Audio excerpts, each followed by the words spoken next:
Hey everybody, Matt Siltala here with Avalanche Media alongside Dave Rohr with Northside Metrics. We're excited to bring you another one of these Business of Digital podcast episodes. And today we're going to be talking about Pinterest. Okay, this is something that it's a fun subject for me because I kind of have a fun background with it. I don't know how thrilled Dave is with Pinterest. Dave? I have an account. There you I go. have used it in the last 6 months, maybe three. Yeah, 6 months probably. Well, I'd be impressed even with the last 6 months, maybe. That's awesome. But I think I went to check something for a client technically, so I don't know if that counts. gotcha. Well, we want to talk about Pinterest and give you a little bit of ideas of how to use it. Let's say that you're brand new to all this and you're still trying to figure out how to fit Pinterest into the mix, what you could use it for, because a lot of times people don't realize like all the benefits and all the advantages of in the different ways, quite frankly, that you could use Pinterest. Now, funny enough, I actually have a friend that's one of the engineers for Pinterest, and I had access to it. I was one of the first users. Okay. True story. So it actually, the reason I say it's a funny story because I had access to it for, I've been using it for probably 6 months because my friend gave me access to it. And I didn't know this was back in the day when it was, you had to get the invites to get on it. And my wife found out that I could give her an invite and that I could have given her an invite for the last 6 months. And I didn't realize it was something that people were like waiting and waiting and waiting for that invite and hoping they can get on. And I think I'm trying to remember, I think she actually did punch me when she found out I could have given her an account, 6 months prior. Anyway, so let's talk about Pinterest and let's talk about some of the different ways that we can use Pinterest. Obviously, Pinterest is one of those. I like to refer to it.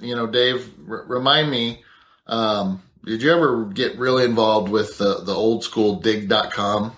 I used it a little bit, but I was not like But you know the power of it. You know what it is. I knew a bunch of big diggers, like that were, some of the top 10, top 15, 20 diggers, but I was not that active in it. I would kind of see what I would source it for ideas to see what was popular. Right. But my point here with it is, you remember the power Yeah. that it had. You could get a front page of Dig and it would send hundreds, if not hundreds of thousands of visitors, and it would take, servers down, things like that.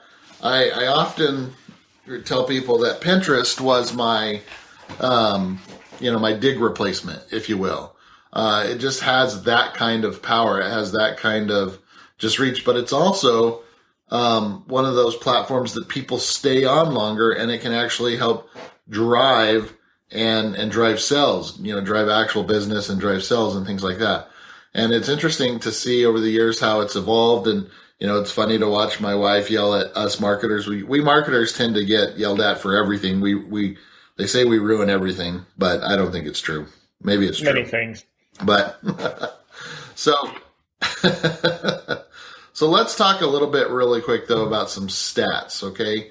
So with Pinterest, there are, I think this was posted back in September of this year, but as of then, 200 million people looking for new ideas on Pinterest. Okay.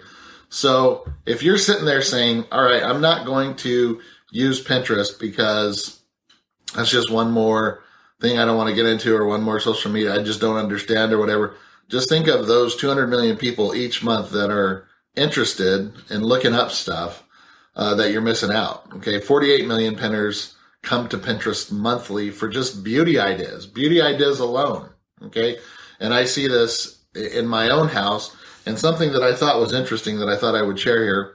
And again, this is just more reasons for people to, in my opinion, to get on Pinterest if they're not, and to figure it out how they can use it for business, is something that I was talking to my wife about a while back. And we got on the subject of looking up stuff on Google, and something that she said really surprised me. She was like, well, I haven't done anything on Google in probably like 2 years. And I was like, what? Really? maybe even longer. And I was like, well, what do you do? And she's like, if I want to search for something, I just go straight to Pinterest, and it brings me back nice, pretty visual stuff. And I don't have to wade through a lot of the crap that you just have to wade through on Google. And I was like, that's super interesting. I don't know if you have any similar experiences like that with anyone in your household or anyone that you deal with, but something that I thought that was interesting. What are your thoughts on that? Google's biggest nightmare right now is people going straight to Pinterest, doing searches and spending time in apps or in Facebook. The number of people, I forget what the number of people is now, but like the number of Prime users is continuing to grow. And most people that have a Prime account with Amazon, for those who don't know what Prime is, go straight to Amazon. And they just search Amazon for whatever they need instead of Google.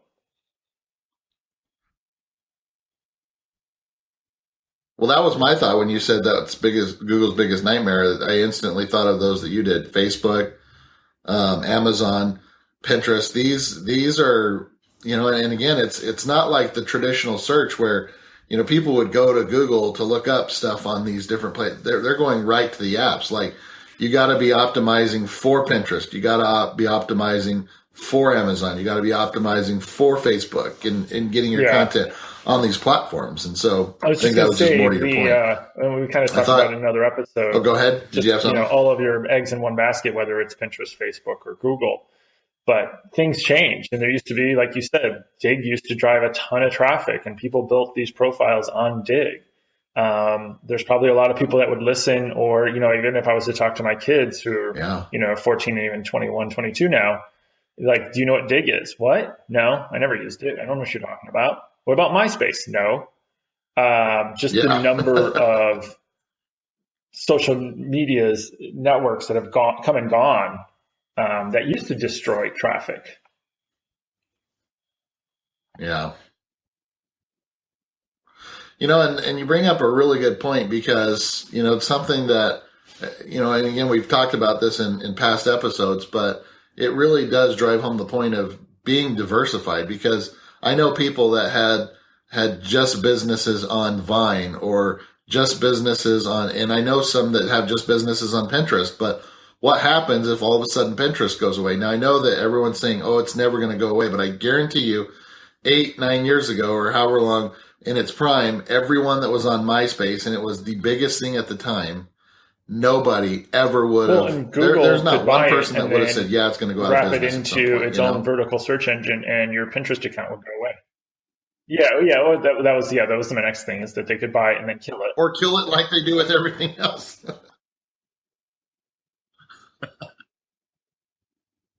But yeah, so anyway, I guess, and I don't want to get too far off, subject, because we're talking about Pinterest today, but just make sure that it's just one of those that you have in the marketing mix. Something that was interesting. There was a statistic that came out in September that Pinterest put out saying Pinterest ads are 30% more effective at driving sales. And so you even have the advertising side jumping into it, the paid advertising side jumping into it with Pinterest. And so one of the things that I haven't done a whole lot, I'll just tell everyone right now, I haven't done a whole lot with the ad side of it on Pinterest, but I have done a lot heavily with the organic side of it. And so this would be for the people that are going to Google and still doing the traditional searches. And, right now we're close to Halloween. And so it's one of those deals where when people type in Halloween costumes or Halloween costume ideas or whatever, we work to, if one of our client is selling Halloween costumes and people are looking for ideas, then we create boards that we optimize. So when people go to Google and they type in Halloween costume ideas, that's what comes up. Okay. And so I guess what I would like to share with you, if you will, are just some, I guess just some of your basic ideas as far as, or not ideas, just some of your basic guidelines as to what you guys, could be doing Pinterest wise that could be a little bit better. So just some quick stats here really quick. It takes a pin 3.5 months to get 50% of its engagement. So think about that. It's not like Twitter when you tweet something out and it's maybe going to get a few retweets right then, and it's pretty much dead for a while. Okay, it's dead unless someone comes back to it and gets the URL and puts it out there again. But most of the time, think about the difference in some of these social media posts. Okay, it gets buried, but that's one of the difference with Pinterest. So you get better engagement. So the half life is, and this stat was from a few months ago, so I don't know if it's even more, but close to 2,000 times longer than a Facebook post. Okay, so the point here is you create the kind of evergreen content that's going to continue to be repinned and clicked for months, and that's our goal. Okay, and so what kind of pins? Okay, there's lots of different types. A call to action pin, for example, again in the description, increases engagement by 80%. So this is where it's okay when you're creating this type of content you're looking for. Add relevant descriptions that ask for clicks, repins, likes, and comments, things like that. And so, obviously, if you're a business, you want to create a business account. Make sure you get it verified.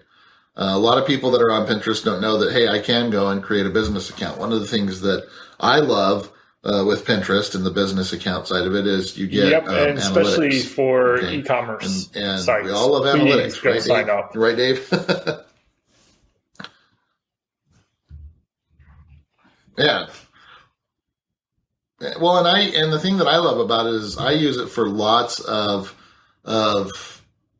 different ideas for keyword research and content ideas that go beyond Pinterest. And so if I know that there's a ton of people that are using Pinterest in certain areas, and I see some of my top performing pins, or I see some of the ways that people are finding me, then that gives me ideas how to better do content on other platforms and also create better content as well. And so you can use that keyword research data. You can create your custom boards. Okay, so here's some tips. Use keyword-rich descriptions of your boards.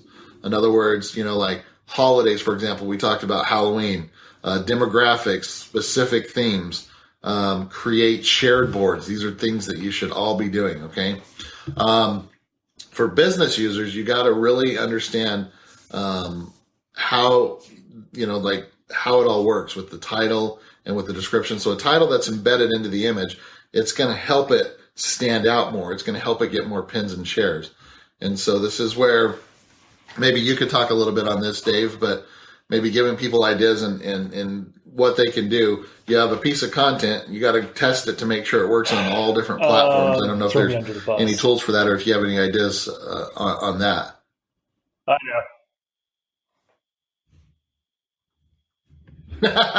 No, it's not meant to throw you under the bus. I guess the main thing is just, I guess what I'm trying to say is making sure that your content looks good. You put something on a blog post that you're creating specifically for Pinterest. I'm trying to think, because I use, and when you go to pin it, you want to make sure that it all looks good, but it needs to work across all platforms, is what I'm saying. And a lot of times when I'm looking at content, or I'll just go to Facebook or Twitter and drop a link in. In Facebook, sometimes I'll even set it to only show it to only publish it to myself, and I'll drop the link in there, and then I'll push, post, just to see what happens and what that link looks like, and does it work? Right. Yeah, and that's my exact point. Just making sure that your content looks good, because I'm sure that everyone that's used Pinterest, they've seen certain pins that just look like they have tons of information, and certain ones that look incomplete. And which ones are you going to be leaning more towards? And so that's one of my points. And so for just from a user standpoint, just a little hint that I want to give you: specific boards. This is how you need to start. I guess the example would be having breakfast recipes, appetizer recipes, dinner recipes, and dessert recipes. Pin boards will be that's going to be easier because you're more specific than having everything lumped into one board called recipes. Okay. Not to mention, it's better for when people search if they're looking for breakfast recipes. Let's say that you are one of our clients sells a blender. Okay. And they have lots of different breakfast recipes. Okay. Well, it's going to be better for us to have that specific breakfast recipes board, and it's going to be better and easier for us to optimize that than something specific or general. That's more specific, but then something general like just recipes they may not have dinner recipes or dessert recipes, or that may not be what their focus is. So hopefully that's hopefully you understand that. So I guess one of the other tips would be, you gotta understand your overall pin types for your board versus just pins from your site. So what message does your brand want to be associated with? And so when you're pinning, how much do you want to pin of your own stuff versus other people's stuff versus what type of other people's stuff? And so I generally try not to pin a whole lot of my own stuff. But anything that I do pin, and again, if you want a specific number, maybe, 15, 20%. But then if you want a specific number for what you should be doing, or not a number, but if you want, just ideas of the type of stuff that you should be pinning, anything that goes along with your brand, anything that can help enhance your brand, even if some of it is direct competitors, it's okay. People are going to go and do their research anyway. They're going to look.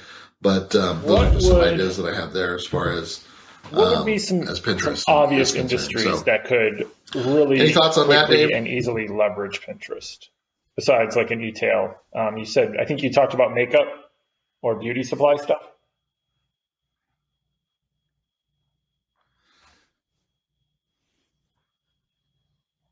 Yeah, I was going to say beauty industry, definitely.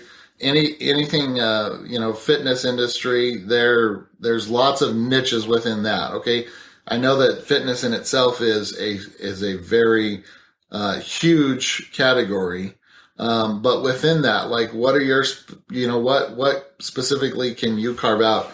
Do you sell a special type of probiotic or gut health? Do you have something specific for, anyway, there's lots of different niches that you can carve out within those industries. And so, I mean, these are some of the big ones, obviously, just the beauty and fashion, health, recipes, food type stuff, DIY, home decorating type stuff. These are all reasons that people are on Pinterest every single day. In fact, I saw something today. I saw someone talk about how mad they were at Pinterest and the home decorating boards because they just got distracted and wasted. They had planned to get so much stuff. Yeah, exactly. Like they started diving into it. A couple hours later, they're like, "Oh man, I didn't get anything done that I wanted to today." So there is so many opportunities. So if you're a photographer, you could create boards of cakes that you've taken photos of. So one, you would get in front of people that, are looking for wedding stuff, but as a photographer, you could put your logo on the pictures, and they probably, after they look at a couple, they'd be like, oh, this photographer is at a lot of nice weddings. They take some really awesome photos. And kind of use it as a way to showcase your skill as a photographer. Yeah. Or on the other side of it, you could be, the baker making cakes in a certain area and really target them as well.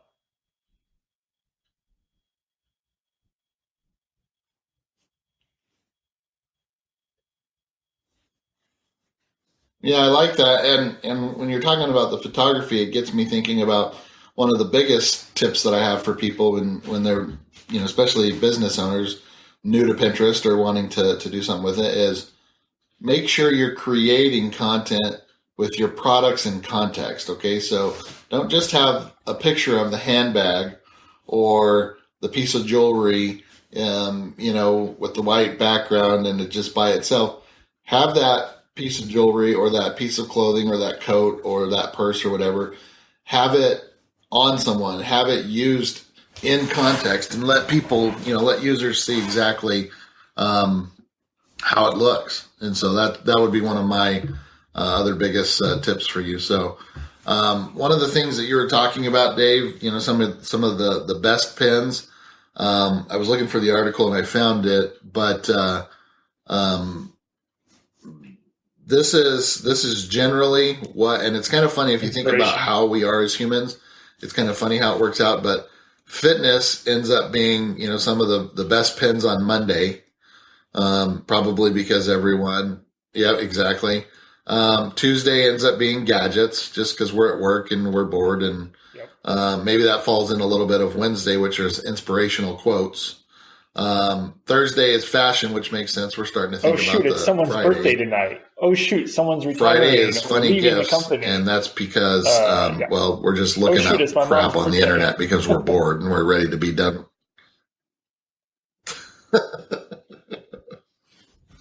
Yep, and exactly. Travel on Saturday, because which makes sense. That's what we're looking up on Pinterest, and then wife and I, food and crafts on Sunday, Friday, but which makes sense. We go why to the grocery Monday store on Saturday or Sunday. So which day we go for the week, or at least for the first couple of days, it's like, I want to use the crock pot this week. What should we do? And then she'll go start hunting recipes. So that would make sense on Sunday as you're planning meals.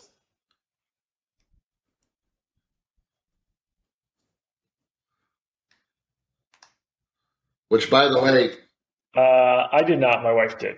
Also, which, by the way, speaking of your crock pot and planning meals, it's not fair when you're posting pictures of your chicken tortilla soup. All the Mexican taco food war photos. I know.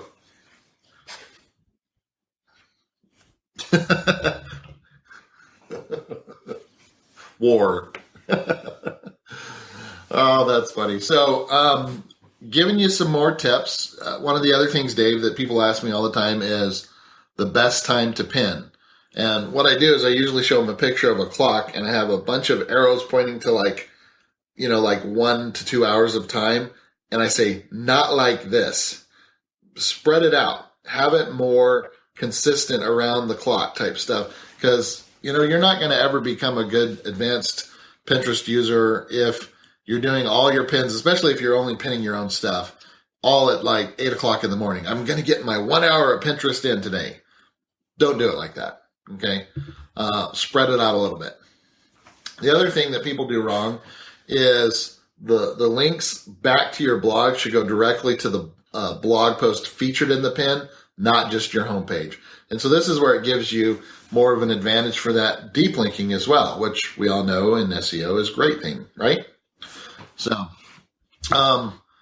the other thing that, you need to do a little bit of research, there's lots of different types of rich pins. We have app pins, movie pins, recipe pins, article pins, product pins, place pins. These are all just different, rich type pins that we have. And so what we're doing with rich pins is we talked about a little bit earlier, but making sure that pin looks as good as possible and has all the information. If you do a little bit of research, just go on the business tools on Pinterest. We don't have enough time to jump into it today, but just look up information on rich pins, and it's going to give you some good ideas.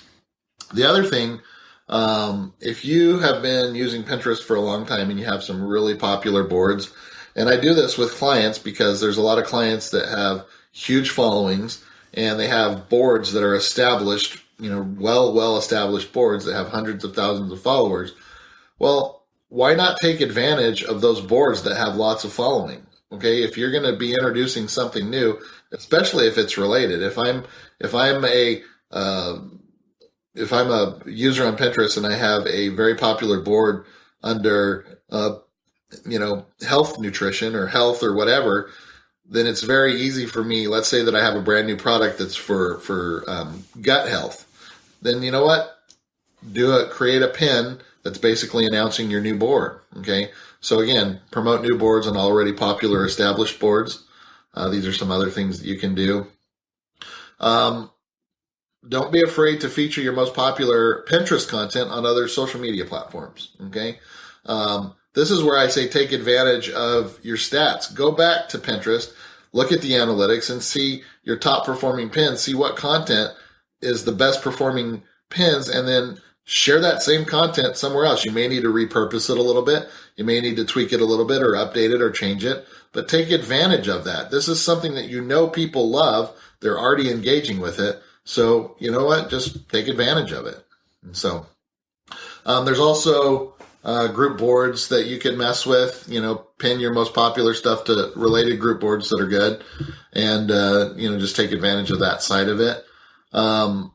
There's a lot. I guess the most important thing that I would leave you with Pinterest is just making sure that you understand the type of keywords that people are using to search for, whatever board categories, whatnot that you're creating. Okay. And if you're creating content that's specific to Pinterest, make sure that you include the kind of keywords that people are going to be looking for in your title, in your description. A lot of the same just basic SEO stuff applies with Pinterest, okay? And this is going to help you be found more organically. And you can absolutely promote stuff that you do on Pinterest elsewhere, okay? So don't forget that. And so those are just some of the big tips that I have for you as far as Pinterest goes. Definitely use Pinterest. Let it be just another part of the marketing mix, like Dave and I have talked to. It needs, don't just throw all your eggs in one basket. And if you are listening to this and you do have all your eggs in the Pinterest basket, just remember, again, what we've talked about before with other social media platforms. Hopefully it never does go out of business. I don't know what my wife would do online if Pinterest weren't live.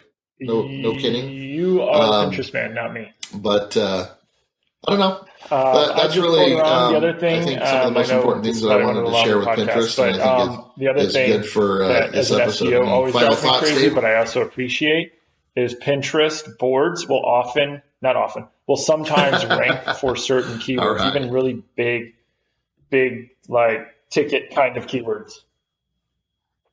It depends on what you're looking at. Yeah, a lot of I'm not doing a ton of e-commerce right now with a lot of clients, but in the past when I did, I would often see for some of our bigger keywords, like even number 9, number 20. I see them more often than not. Like absolutely. In the top couple spots, There would be a Pinterest board.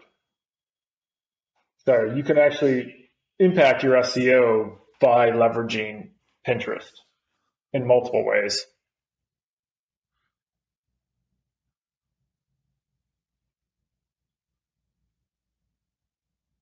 Wow.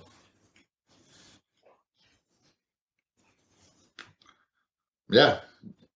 Thanks. Very, very cool. All right. Nice tip. Thanks, everybody, for joining us. I know that this was a little bit longer one. Hopefully you got something from it. But for Dave Rohr, I'm Matt Soltala, signing off until we do one of these Business of Digital podcasts again. We'll see you then. Bye-bye.